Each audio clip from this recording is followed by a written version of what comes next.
बड़े बड़े जहाँ जहाँ बीजेपी के मेयर थे देखा पीछे भी हमने बड़े बड़े उन निगमों में घोटाले हुए और उन घोटालों को संरक्षण देने का काम, उन पर इंक्वायरी भी नहीं हुई, संरक्षण देने का काम प्रदेश सरकार ने किया।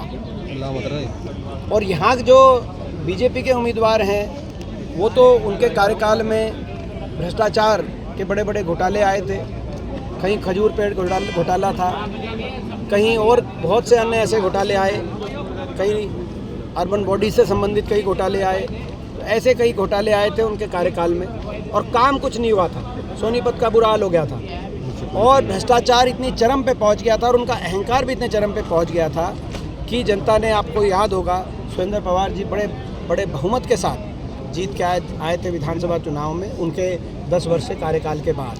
अब वो उसी बात को लेकर दोबारा आ गए हैं और इसीलिए हम जनता से कह रहे हैं कि अगर काम कराने इनके 2 इंजन हैं इनके पास। काम तो इन्होंने 11 साल नहीं कराए सोनीपत में, 11 साल से नहीं कराए, कराने होते तो पहले कराते, लेकिन अगर हैं तो 2 इंजन हैं, मगर उन पर निगरानी रखने के लिए, उनके भ्रष्टाचार और अहंकार पर लगाम लगाने के लिए एक इंजन विपक्ष को भी दें। यानी कि चंडीगढ़ और दिल्ली में इनके सरकार है तो सोनीपत में विपक्ष की सरकार भी बने, ताकि ना हम किसी का भ्रष्टाचार बर्दाश्त करें, ना हम किसी अहंकार, और जनता की सुनवाई हो, जनता की लड़ाई विपक्ष भी लड़े।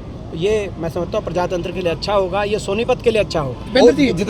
एक चर्चा ये भी चल रही है कि सुरेंद्र पवार जी खुद ही यहाँ खड़े हैं, चर्चा चलेगी शहर के अंदर की सुरेंद्र पवार जी बीजेपी ज्वाइन करने जा रहे हैं 26 तारीख को।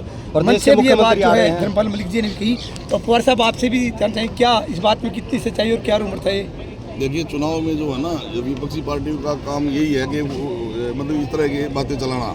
आपके सामने खड़ा हूँ, लगातार वोट मांग रहे हैं और मैं आपको विश्वास दिलाता हूँ कि कमल जी एक तरफा जीतेंगे और एक तरफा जीत होगी। बीजेपी का ये तो चर्चाओं चल सकती है। मैं देख रहा था चर्चा ये चल रही थी, अनिल विज जी का बयान आया तो विज साहब कांग्रेस ज्वाइन हो सकते हैं। कभी किसी की चर्चा चला देते हैं, कभी किसी की चर्चा। ये तो मैं समझता हूँ कि चर्चाओं के आधार पे नहीं। सर वो भी दीपेंद्र जी को भी बीजेपी में शामिल किया जा सकता है। तो चर्चा तो कोई चलाओ आप, लेकिन जो है ना, ये राजनीति में चर्चाओं के आधार पे नहीं। सुरेंद्र पवार जी ने सोनीपत की जनता की सेवा करी और हर के सुख दुख में काम आए। मैं समझता हूँ इनसे नरम हमने एमएलए नहीं देखा सोनीपत में, इतनी इन्होंने चर्चा, सेवा करी लोगों की, हर के सुख दुख में काम आए। लेकिन छल कपट से केंद्रीय जांच एजेंसियों को इनको टारगेट किया गया और चुनाव प्रचार से इनको वंचित किया गया।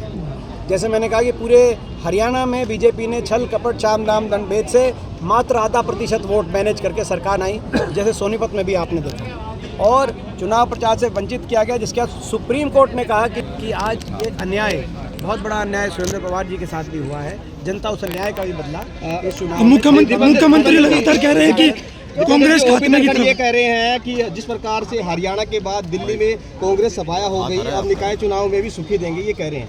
देखिए, ये भाजपा जो है, भाजपा वालों की आदत है, वो इस प्रकार के अहंकार के बोल भाजपा वालों से आते रहते हैं और यही जो है हम जनता से कह रहे हैं कि इस अहंकार, इस तरह की जो अहंकार, भाजपा में अहंकार और भ्रष्टाचार, सबको पता है कितनी बुरी तरीके से जो है हर चीज़ लूटने लग रहे हैं बीजेपी वाले। हर चीज़ का क्या रेट चल रहा है सबको पता है, हर काम का क्या रेट चल रहा है सबको पता है, कितना अहंकार और कितना भ्रष्टाचार आ गया। उस पर लगाम और नियंत्रण के लिए जनता के बीच में हम जा रहे हैं और कह रहे हैं कि विपक्ष की आवाज़ को मजबूत करें और सोनीपत के अंदर कमल दिखाएं। दीपेंद्र जी, एक बड़ा मुद्दा चल रहा है, ट्रंप ने जो अभी विदेशों से भारतीयों को वापस किया गया, इसके बारे में क्या कहें?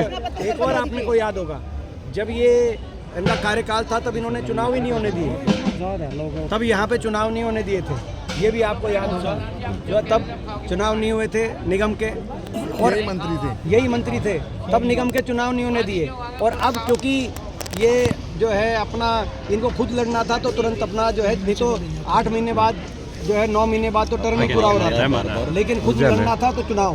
तो ये केवल अपने व्यक्तिगत के रूप से ये सोनीपत